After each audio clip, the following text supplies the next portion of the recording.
those who rigged it. As I see it, class warfare, the only resort to right-wing doom. It's worth it. How to talk to your right-wing relatives, friends, and neighbors, and other books written by Egberto Willis.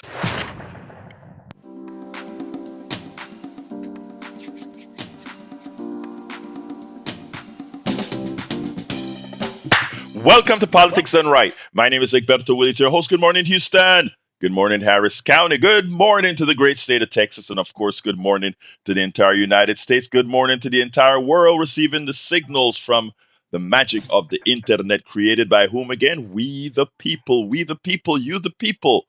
We did it, folks. We are the ones who created AI. We are the ones who created everything that you see the billionaires trying to dominate, trying to take over right now. It is we the people. You know, it's amazing how magical it is for folks to convince others that those at the top somehow are more meritorious. Imagine, imagine if we just realize the power we individually have to create the collective. That's the only way things get done. Anyway, without further ado, let's move it on to the geniuses NLS Studio. Good morning, studio. How you doing this morning? El Señor Howard Reynolds and Jacques Van Beba. Good morning, Egberto. Howard's out today, doing his thing. Oh, okay. So it's one person in the studio, El Señor Jacques Van Beba. How you doing, my Yes, brother? I opened it up this morning. You opened it up this morning in the wee hours of the morning, and now we're waking everybody up to start out with politics. How you doing, brother? What's going to be the great word of wisdom that we're going to have today? Well, it's not good, but it's a word. All All right, right. let's go for it.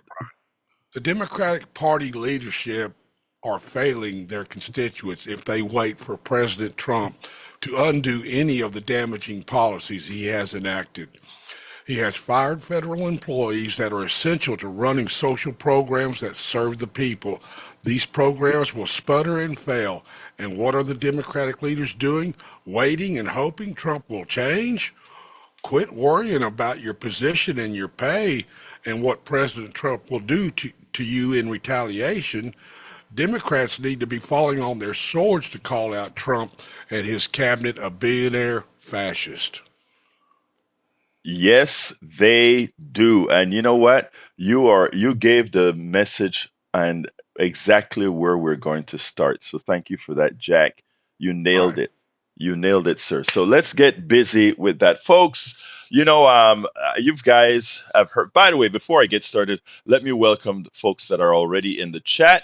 Joanne from Los Angeles, California. We also have Jackie Campisi from Katy, Texas, and Lisa Blair from Atlanta, Georgia. So right now in the chat we have three states: Texas, California, and Georgia.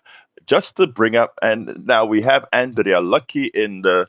I'm sorry, guys. I just pushed the Substack, so I only have the new people that are coming on to Substack, and who I have right now is Karen, Denny Luna, and from Denny Luna is from Seattle, Washington. So now we're up to state number 4, and I know there are quite a few more in there that I hadn't seen because I just requeued it. But anyway, folks, we're gonna have a great show. Look, what Jack said is absolutely right. You can't wait for Donald Trump to mess up. Helen's K. Skull, how you doing? And Sofia Moreau, Presidenta de the Houston Peace and Justice Center, is in the house as well. Anyway, folks, we can't sit back and wait for Donald Trump to mess up. After all, he messed up in the first administration, and the prize for that was to sit out for 4 years and get elected again. The rest of the world, Canada, the there was a big election in Canada yesterday. Huge, huge. I don't understand. I don't know if people know how important that election really was. Was. It was extremely important, and the Progressive Party, the Liberals, won. But they didn't only win, But anybody who listened to the speech that Mark Carney gave, the Prime Minister of Canada, who is now set to serve a full term, anybody who listen to that ought to feel a sense of loss. Canada, our northern neighbor, I don't know about you, but I remember driving into Vancouver from Seattle and just loving Canada, not having an issue crossing borders. You're in Canada, you felt like you're in a different country, but you also felt like you're in a little America or something like that, right? There was no big difference or whatever. That's a kinship. It was like being at your brother's or sister's home when you got into Canada. That no more. One man, Donald Trump, changed that. But he didn't only change that with what he's doing with tariffs and all the mass stupidity that lacked any intellect in working in international politics. He didn't only do that. He has changed the flow of economics for from now and God knows how. Because the way the rest of the world sees it, they see that there is now that the special relationship that Canada had with the United States is no more. And they've come to that realization. They come to the realization that with that will come a lot of pain as well. When you have 80% of your exports going to one country, that one country that receives look, it's a bidirectional thing. That one country needs your exports, but also you're dependent on having a stable relationship with that country, lest you find yourself in economic distress, with the words of a madman, with the words of a what is the word most best describes him? With the words of a moron. And that's where Canada is, and they've realized finally that there's no turning back. So the Canadian Prime Minister said something yesterday, and my heart sank when he said it. He said, "Our relation with the United States is as it was before, is no more." And then he says one thing: the United States, as the leader of the worldwide economic system, as well, is over. A nation one sixth or less the size of the United States made that pronouncement yesterday. And then you look around the world and you see that it is true. China, the big bad capitalist country, the big bad other capitalist country in the world, whereas Canada has 80% of its exports or so going to the United States, not China. Yeah, it'll hurt China to play this game, but not as bad as it'll hurt other countries. Because, I think China is only doing 16% or so of its exports to the United States.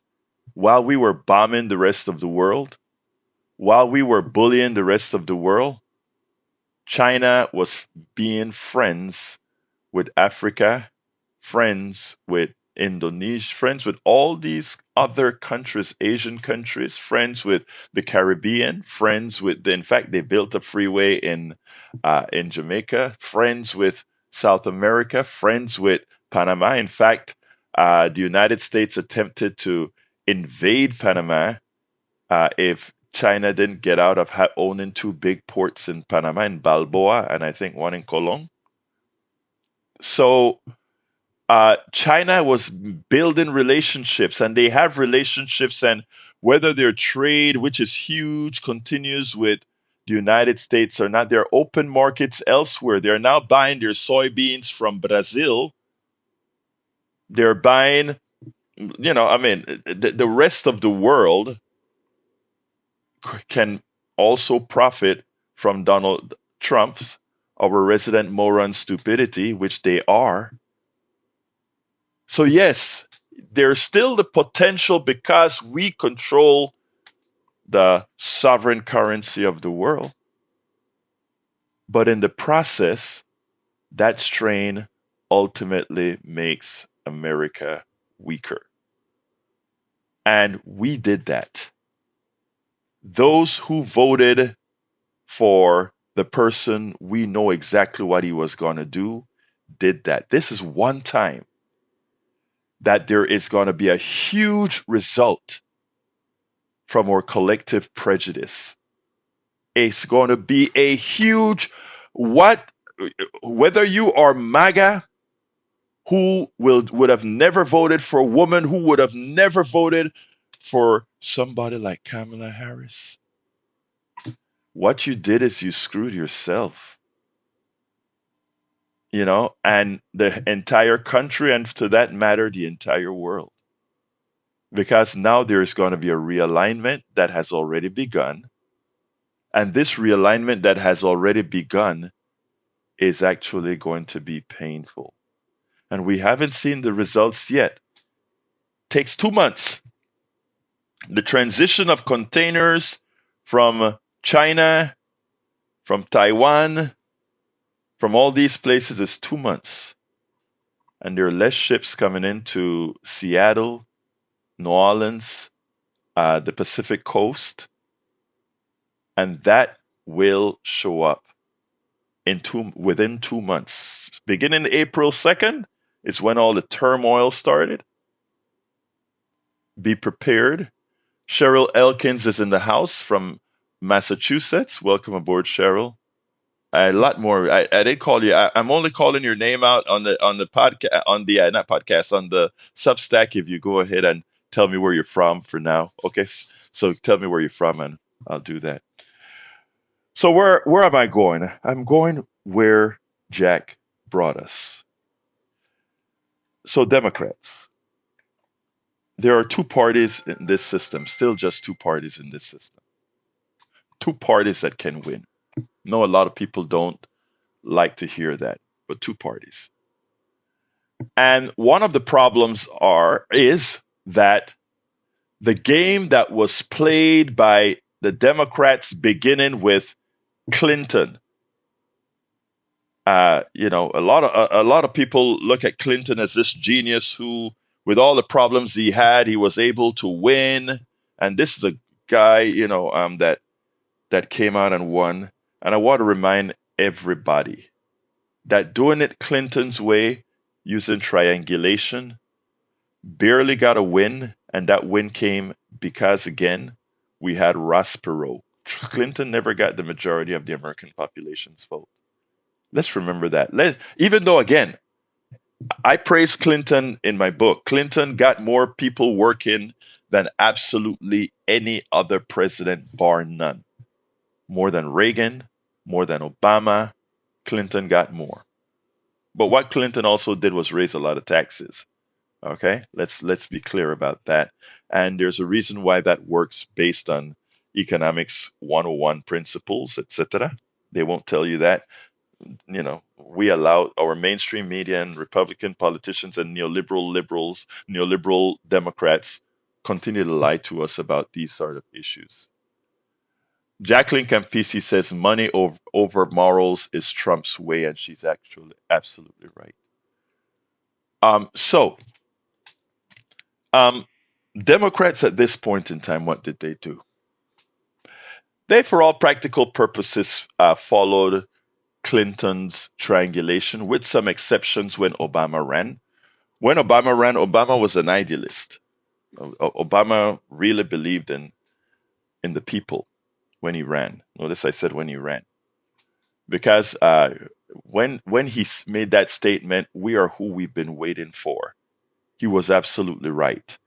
We are who we have been waiting for. And that applies today, but I'll get there. That applies today again. But he went around the DNC. Remember, OFA, Obama for America, was not the Democratic Party, was not the DNC. It was its own organization because a failed DNC didn't know how to speak to the people. And he did all the right things. He went to colleges. He did similar to what AOC and brother Bernie Sanders are doing right now. They went to the people. Obama went to the universities. Obama went to the towns. Obama went to places nobody expected Obama to go. He won Iowa, man. He won Indiana. He went to the people. I don't know anybody who is old enough to remember 2008, what that was like. Nobody that looked like Obama and have a name, Barack Hussein Obama, should have won if you looked at standard political theory in the United States. But he superseded that because guess what he did? He went to the people and he made the people understand it doesn't matter if you like me or not, it doesn't matter about your prejudices or not. I am here for you. That was the type of campaigning he did in 2008, and he won the popular vote by a bunch, especially in these times where polarization was still in existence. Even with the Tea Party, people remembered what he did in 2008, even though by 2012, we knew that he made a pact with the devil. He did not take over the banking sector that was deservedly so for how they crashed the economy. The millions of people that lost their homes, they lost their homes. But the people who caused them to lose their homes were made whole again by the Obama administration. We always protect the rich. We always protect the wealthy, but we never protect you. And you know what? All of that built MAGA because Donald Trump, one of the plutocrats, one of the rich guys, well, purportedly rich guys, could come out and make these people of low information believe that somehow a billionaire has their interests or a billionaire is just like them. But because the Democrats were so terrible in in talking a good game, but not producing Medicare for all, not producing child care in mass, not producing. Look, one of the readers of my Substack sent me a note, and he not sent me. He wrote a message to one of the articles that we wrote, and it was a meme that they placed on Fox News. And I should have had that ready for you as I'm speaking. But the meme that he put, and the name of the person is Ira Denber. You hear me talk about Ira. Ira comments a lot on our stuff, and I think I found the meme. There's a meme that Fox News put in 2018 on their big screen. Alexandria Ocasio-Cortez's platform. And I want to read you the bullet points they gave for her platform. They actually believed these were bad things. I want to read this. Medicare for all, housing as a human right, a federal jobs guarantee, gun control assault weapons ban, criminal justice reform, end private prisons, immigration justice abolish ICE, solidarity with Puerto Rico, mobilization against climate change, clean campaign finance, higher education for all, women's rights, support LGBTQIA, plus support seniors, curb Wall Street gambling, restore Glass-Steagall. Glass-Steagall is what separates investment banking from banking. They Fox News. This is how trastornados estamos. This is how the elite thinks that the poor, the middle class, and others are stupid. That platform, if you do a poll on the American people, including MAGA, that is a platform all support. The only suspect on that platform are two social issues: guns and LGBTQ. Every other issue on that platform, everybody supports. And they put that up on Fox News to mock Alexandria Ocasio Cortez. Why would they do that? It's a form of indoctrinative programming. Even though you want those things, you put it out as a mockery, and suddenly people sort of back off of it, even as they want it. And instead of Democrats jumping on that bandwagon and saying, yes, we are for all of that, which would have won them 60% of the country. 60% of the country minimum. They went ahead and let it go. And you know what? Glenn Ryan is giving me kudos in the chat. He doesn't realize the statement he's making is a good kudos. Thank you, my brother. Appreciate you. So I want folks to understand this. Right now, the article that I want to touch on is by a friend, Norman Solomon. Great reporter, great journalist. Look him up on. He wrote an article. I interviewed him about 3 or 4 times, and I'm going to bring him on for this article that he wrote called "Establishment Democrats Are Blowing the Fight Against a Fascist Trump." And there's one place that I highlighted. It's a very long article, so I'm not going to read it here because I got to get to the phones as well. But he says, but there's little evidence that the party leadership wants significant change beyond putting themselves back in power. Midway through April, the homepage of the Democratic Party seemed like a snapshot of an institution still disconnected from the angst and anger of the electorate. A pop up that instantly obscured all else on the screen featured a drawing of a snarling Donald Trump next to the headline, "We are suing Trump over 2 illegal executive orders." Underneath, the featured message proclaimed, "We are rolling up our sleeves and organizing for a brighter, more equal future. Together, we will elect Democrats up and down the ballot." A schedule of town halls in dozens of regions was nice enough, but a true sense of urgency, let alone emergency, was notably lacking. Yeah, this is what is it? DEFCON 1. The rest of the world understands this is DEFCON 1. Many Americans understand DEFCON 1. But the DNC, the Democratic Party, doesn't seem to understand it. You can look at Chuck Schumer, the piece that I played for you yesterday, showed that he is clueless or willfully ignorant to what is happening in America, to what is happening to the working class. The minority leader in the House, Jeffries, is just as bad. New leadership necessary. When Ocasio-Cortez tried to take over the Ways and Means Committee, they voted her out, and not voted her out. They voted instead an old man in, an old man that knew. Look, I feel for anybody who's sick. Blessed be unto thee. I want you to get better. But this guy knew he was sick. A 70-odd-year-old person. Nothing wrong with 70-odd-year-olds. But it is time for bringing up younger folks, new generation.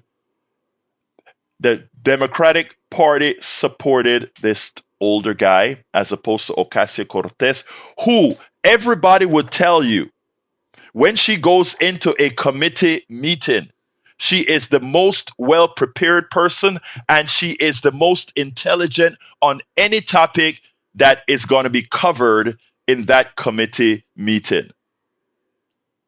A woman, a young woman that does her homework because she understands that she will be judged as a woman by a lot of a much different standard. And she goes in there prepared and make mincemeat out of those guys in every single one of those committee meetings. It is time, folks, what Obama said, not what he did in his latter years, but what he said. We are who we've been waiting for. Those organic protests that you see going on right now, they're not put on by the Democratic Party. They're put on by 50151. They're put on by Indivisible. They're put on by a bunch of other organizations. And that is where the difference is going to be made. You are the ones who are going to have to go to primaries, not waiting for the general election in November. You have to pick the right people in the primaries. You have to pick the people who are going to buck the system. You have to pick the people who believe in people, not corporations. You've got to pick the people who are doing the right thing or will do the right thing and have not been corrupted by those who corrupted Clinton, those who corrupted Obama, those who corrupt. Well, Trump was born into corruption. You are the ones you've been waiting for. All right, let's start with the phones. Let's go to Johnny. Come on in, Johnny. You left out John Fetterman. Exactly. You're absolutely right. You're absolutely right. And Go ahead. Kristen Sinema and Joe Manchin and his crew cut. So, in spite of how either our friends on the other side of the aisle, either Breitbart or Brian might challenge this, I'm going to go ahead and say good Tuesday morning to you with no other qualification. How about that? Good morning, my brother. Yeah. And good Tuesday morning to you, Brian, and Mr. Breitbart. So I was feeling kind of down this morning listening to the previous program, Arnie Arneson. She was playing that halftime bumper music, one of the Beatles, Hmm. George Harrison, all those years Yeah. ago. I think it was John Lennon. And then she started talking about her experience. She's relayed the story several times already, so it's not new. I knew where she was going. She brought up the fact that she was getting ready to teach a class at Harvard, that Ivy League. Hmm. And the title of the class that she wanted was a quote from Bella Abzug: "You have to lose, lose, lose before you win." And they refused her naming her course that because they told her, according to her, that we don't have losers here at Harvard. And then that made me think about an experience I had in the fifth grade, I think it was, prior to our confirmation, because as you probably remember, I went to a Catholic grade school. Hmm. And it's like fifth grade or sixth grade, you go through confirmation. In other words, you're old enough, supposedly, to confirm that you agree with the apostolic teachings Hmm. of the church and you follow Jesus Christ and all that, right? Hmm. So the lead father of the parish, he came into our classroom with his big white dog and his aromatic pipe, which smelled pretty good. Maybe you want to take up smoking pipes. But anyway, he came into the classroom and he was telling, I don't remember exactly what he said, but that kind of inflated our egos, I think. He brought up the fact that there's a public school down the road that kids are going to, and that we're not, and that we should consider ourselves lucky and privileged to go to this school, this private elementary school, this Catholic school. But it was maybe a few days later, and it occurred to me, I was thinking, wait a minute. I know some people who go to public schools. Not all my family goes to a religious school like me. So I'm better than them. And I thought about these two different things. So here's my question. I don't know if anybody else in the audience has this experience who went to public school. Did any of you guys who went to public grade school in New York in the 60s or the 70s have had an experience with a teacher or a principal speaking to you guys on an occasion that was special where they would make you feel elitist in some way? I'm curious about that. So I That's just thought that to the that's an table. interesting question, but just by how people behave, I think that the answer to that is likely if you go to certain schools, they would make you look. There's something called school pride, right? But that is different Right. from telling you that because you're in this school, you're superior to somebody else. I have a feeling there are. I don't know about grade school, etc., but I have a feeling that in the college arena that that's the case with a lot of our elitist universities. I mean, the fact that Arne said I didn't hear that story from Arne before talk about the way they didn't allow her to give a title that you lose till you win. first of all, it's silly that they wouldn't allow a title like that. But secondly, it is more truth than not that if the people that I want to be around are people who've lost a lot and then succeeded, because I know that whenever the pendulum swings, if they're in trouble, they'll know how to recover. There are certain truths out there that should be taught, right?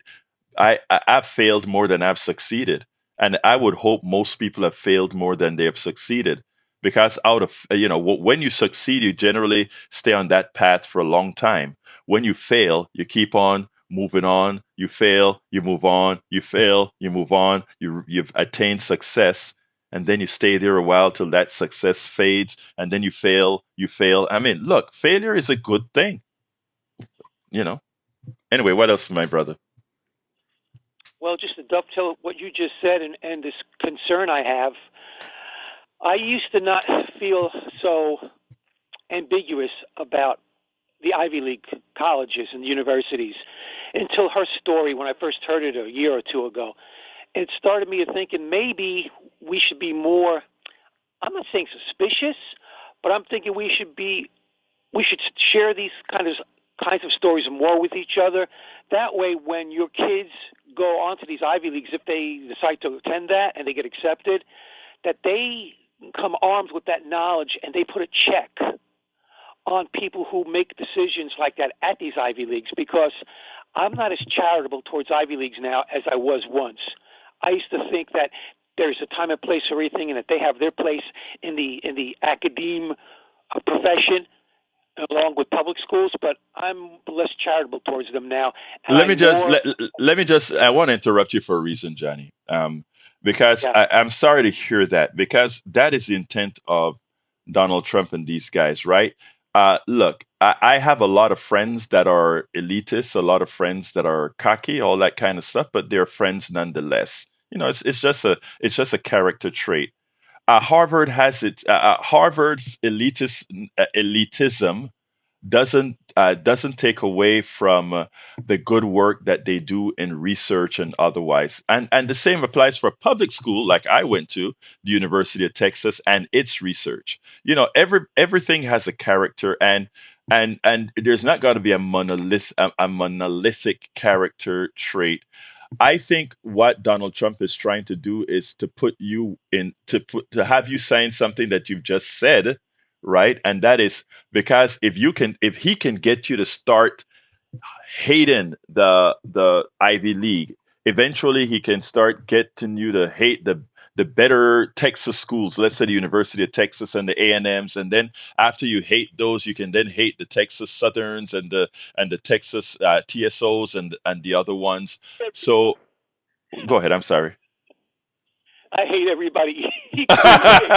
No, but what I'm saying is this, right? What I'm saying is the following.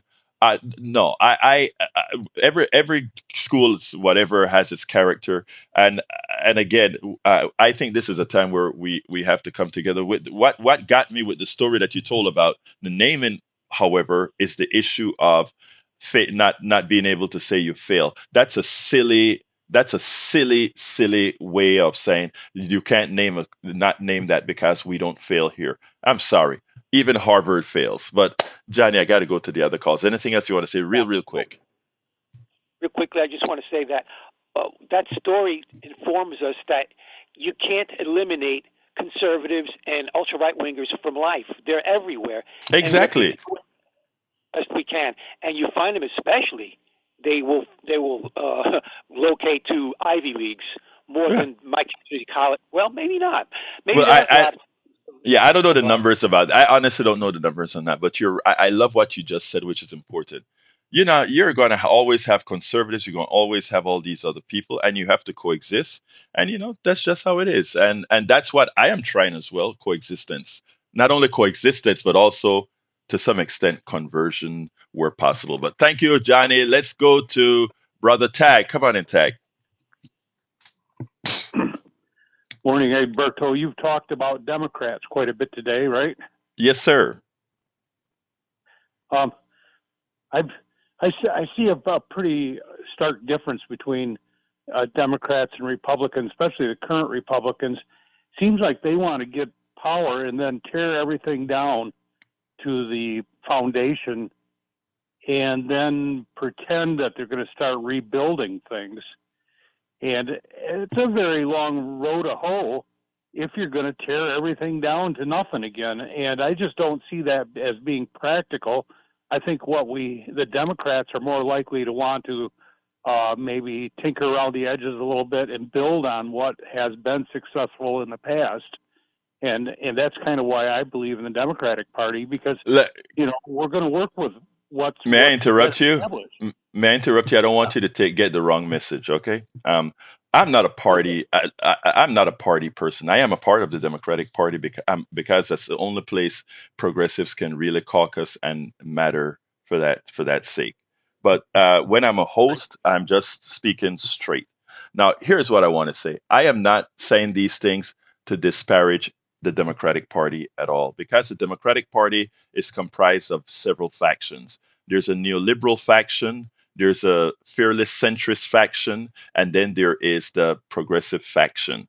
The neoliberal faction is an entire, complete failure, and it has been the part of the party that has caused the most consternation. And let me give this as an example. Uh, since Reagan, we've had uh, Clinton, we've had Obama, and we've had Biden.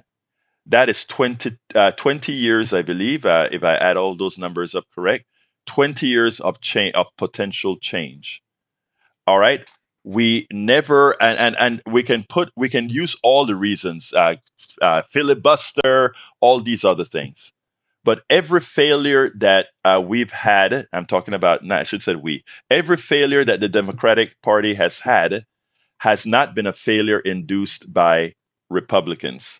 It has been a failure induced by neoliberal Democrats. When we had the health care, the Obamacare that was being placed, and I was deep in that fight. In fact, I wrote my first book, As I See It, Class Warfare, The Only Resort to Right Wing Book. A big part of the book covered the Obamacare debate. I once used to say, if there's no public option, we are not voting for it. If there isn't, if and we kept on lowering the bar till the Democrats from, I don't remember what state, Connecticut, he recently died, or he died a few years ago, blocked all the good things that would have made Obamacare a better Obamacare. Because I remember writing at Daily Kos where I said, "Wow, if we get this will eventually morph into Medicare for all." And you know who doesn't want that? Neoliberal Democrats, and they stopped it. The same appear for minimum wage. All these other options that Democrats had to pass when they were in full and total power, they allowed neoliberals not to get it done. If you take a look at income inequality, wealth disparity, it's a constant line. It didn't matter if you had Republicans in power or Democrats in power. If you look at the charts, it didn't matter what party was in power. The middle class and the working class continue to lose ground. If you want to know, and we then make fun of progressive Democrats like Alexandria Ocasio Cortez or all the others that are really seeking to support policies for the American people. And I should say we, am a host right now. Democrats put themselves into this position, and the poll numbers that point out that where they are is the reason for that. Look, don't get me wrong. I'm not defending Republicans. The Republican Party leadership is evil. You just described it perfectly. When you stated that they tear down because they want to put their boot on your neck. They have no good will for you. But again, the Democratic Party, as Brother Solomon has to say in this article that I'm recommending, has to now take the bull by the horns. And we, the people, you are who you have been waiting for. Continue, my brother. Yeah, it just made me think about how Biden, worked for 4 years. He was surgical about the changes he made. He wasn't there to tear things down. He made improvements but he did it in increments, small increments. And so many people would say Biden didn't do anything. Well, Biden did an awful lot, but it wasn't flashy. He didn't tear anything right down to the roots again and start over.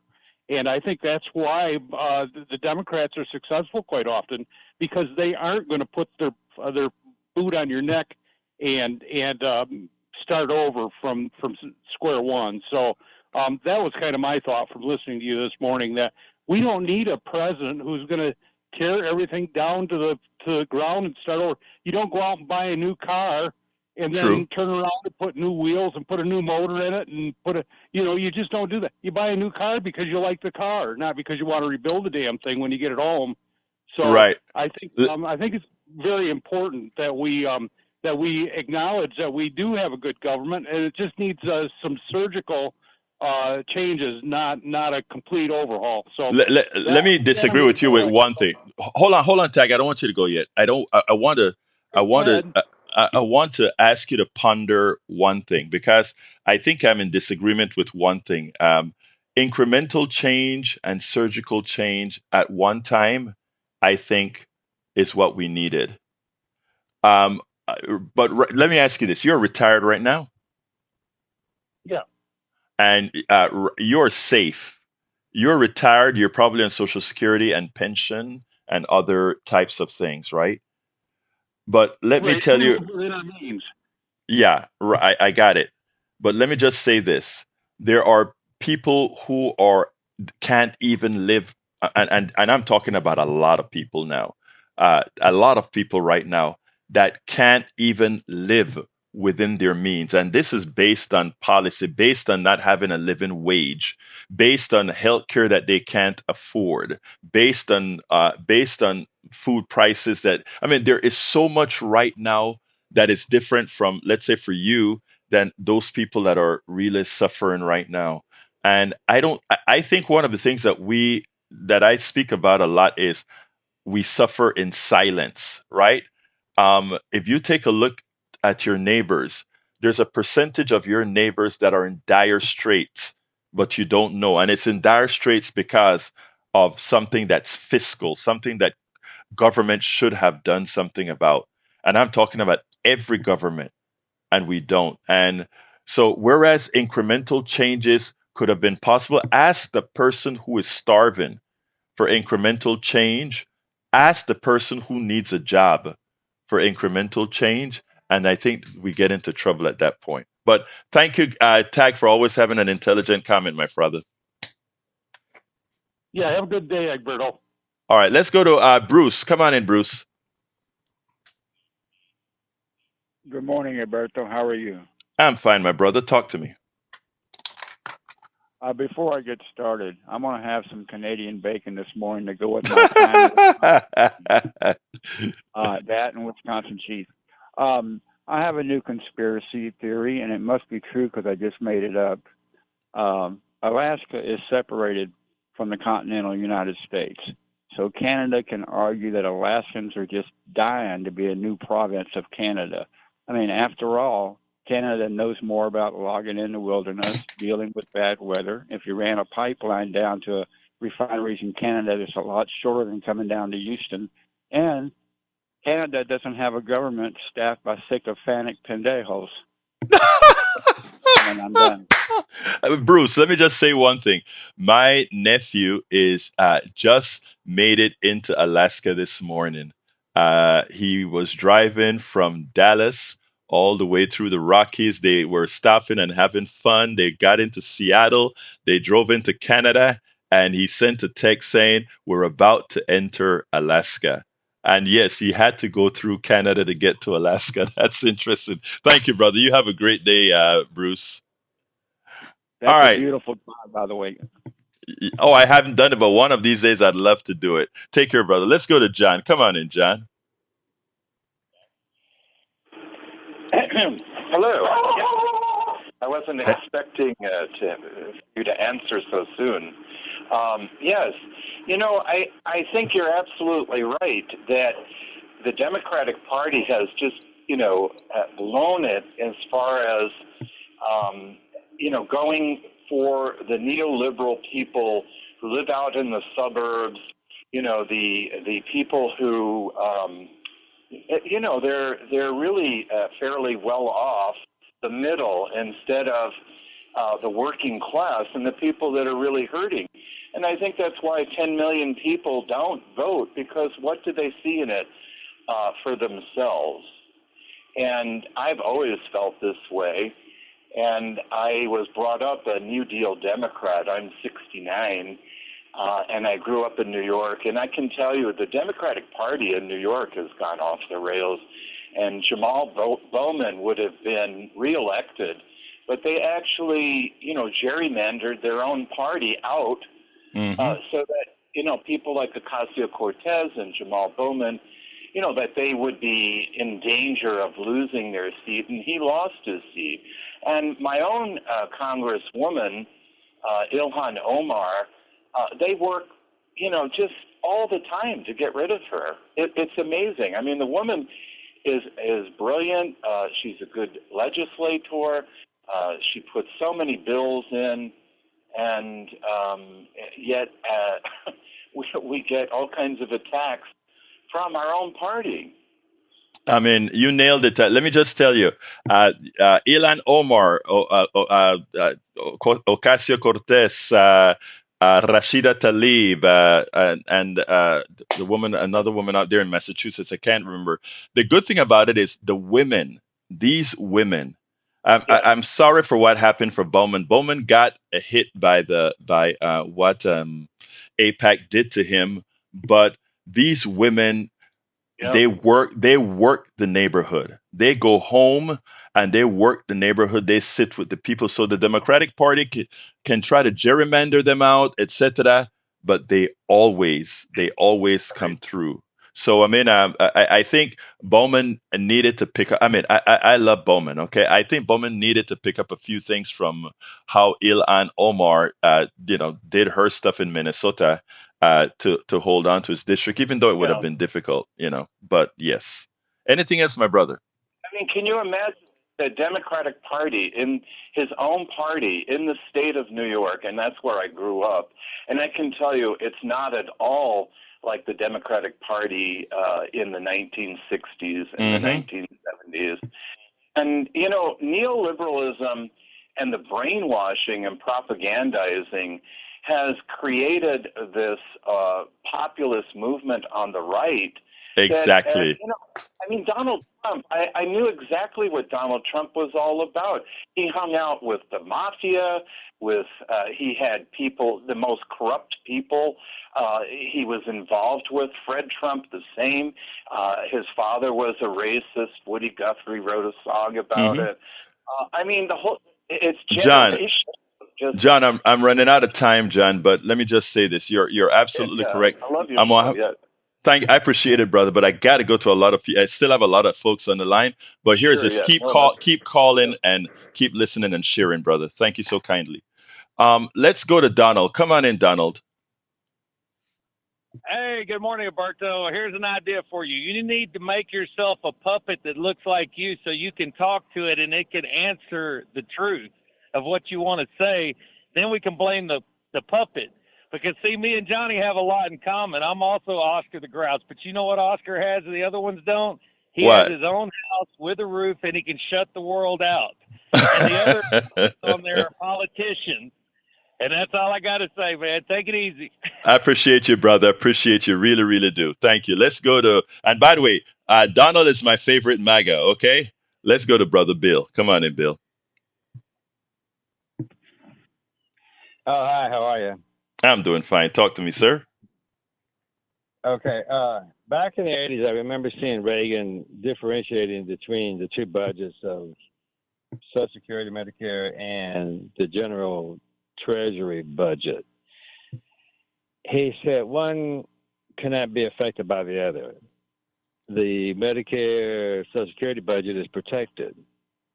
How is it that in the news we are feeling threatened by Trump tampering with our Social Security? Is that even possible? Let me explain a few things, okay? Both of these entitlements are different. The Social Security is paid by that 12 point something percent so supposedly it is safe. And likewise, Medicare is paid for with the Medicare tax. These are isolated parts of that you pay for, and technically speaking, you should not be able to cut them, right? Because they are entitlements that you pay for. Now, there's some magical things that they're doing. Things like making it more difficult for you to reach your Social Security office. Things like not being able to reach them on the telephone. Things like make all these difficulties make it possible for less people to get the support that they need. Now, in order to actually change how Social Security money is allocated at this point in time would require what's called cloture in the Senate, which they would never get. So in theory, you can't change you can't cut Social Security in a standard manner. You can cut Social Security through executive services, making customer service more difficult, making access to getting your Social Security check more difficult, which buys time. Time means more people die, more people die without. I mean, there are a lot of different ways to do it. When it comes to Medicare, however, uh, there, yes, a lot of things need closure, but there are also certain things that neoliberals and Republicans alike like, something called Medicare Advantage. And morphing traditional Medicare into Medicare Advantage is a form of cutting Social Security by giving these defined ways of payments to these private companies. So when we talk about being able to cut, we talk about it in the aggregate. There are many ways to skin a cat, and that is exactly how the Trump administration, and to some extent, some neoliberal liberals would want to do it. Anything else, my brother, real quick? No, that's it. Thanks. Thank you, brother. Have a good one. All right, let's go to Moses. Come on in, Moses. I only have about a minute for you, Moses. Okay, let me say this. You have accurately defined the insidious tactics of the deceiver. What is that? He spews venom on his prey before he swallows him up, and that's what the Trump administration is doing. With the thing of colleges and one college is greater than the other and all this stupid foolishness, we must understand knowledge is the same everywhere and at all times. Science, math, reading, writing are all the same, no matter what building it is taught in. Very good point. Of all, we know well of all the great men and women that have come out of lowly public schools and colleges. And so when somebody comes and say, well, you came from Harvard, you came from this. I've seen people from Harvard. If you were to drop them in the middle of the Atlantic Ocean, they would not know how to get back to land. And I've seen people, students who are fishermen, never continued. They went to elementary, high school, and all that. That's all their education was. And you drop them in the middle of the Atlantic Ocean, and they know exactly how to figure out the waves and the wind and the tides and bring themselves back safely. Yet put a Harvard student in there, or Harvard whatever, he would not even be able to figure what to do. He would drown in the middle of the water. So it is not the building. Language, English, math, science, social studies, whatever, they are the same everywhere. Thank you very much, Moses. You're absolutely correct. Have a wonderful day. I tell you what, I never forgot, I worked at NASA, and one of my I shouldn't say a bench partner, but the cubicle next to me was a guy from Harvard, engineering as well. And coming from the University of Texas, a public school, good one, but a public school, I remember the first time, oh, he's from Harvard, and the mystique that everybody had that, I was sitting next to the guy from Harvard. And the funny thing about it was, every single in this case, I'm not saying in all cases, but every single public school person was a much better engineer than this engineer from Harvard. All right, let's go to Brian. Come on in, Brian. You got a minute. Yes, good morning. Good morning. Good morning, sir. Okay. Now, education through brainwashing. That's what you're trying to do.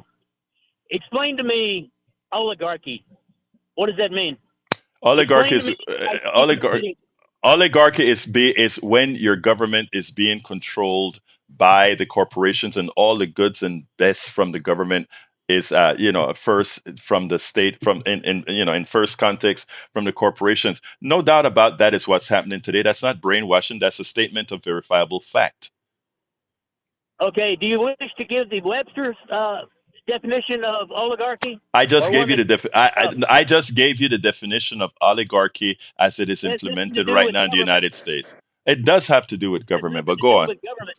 All right, make your point because you only got No, 30 look at. seconds. Are you done? Okay. How about chaos? How about chaos? That's all Okay. the talking points from all the news stations do.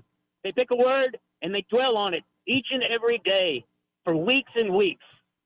Okay? Neoliberalism. What is that? Give me a definition of that. All right. Anything else that you want to ask my brother? Because I got to go. No, just give me the definition of oligarchy and find out if it has anything to do with government social programs. Thanks. I Have a just good gave day. you I just gave you the definition, sir. Anyway, let me pass it on to the studio to see if brother Jack has anything to add. Okay, Jack, are you there? All right, Jack may be handling the phones right now. Let me go ahead and tell you guys that I want to thank you for listening in to the program. I want to thank you for being here. We couldn't do this without you. I want to salute Billy Allison Irwin in the chat from Houston. We have Paul Fleming from Powder Springs, New York. We also have several others in the chat that I can't get to right now because the music is on. Folks, you can continue finishing the program at politicsdoneright.com/newsletter, politicsdoneright.com/newsletter. You can write to me directly at kpft@politicsdoneright.com, kpft@politicsdoneright.com. My name is Egberto Willies. Love you all. This is Politics Done Right. And you guys know how I end this, baby. I am what? Out!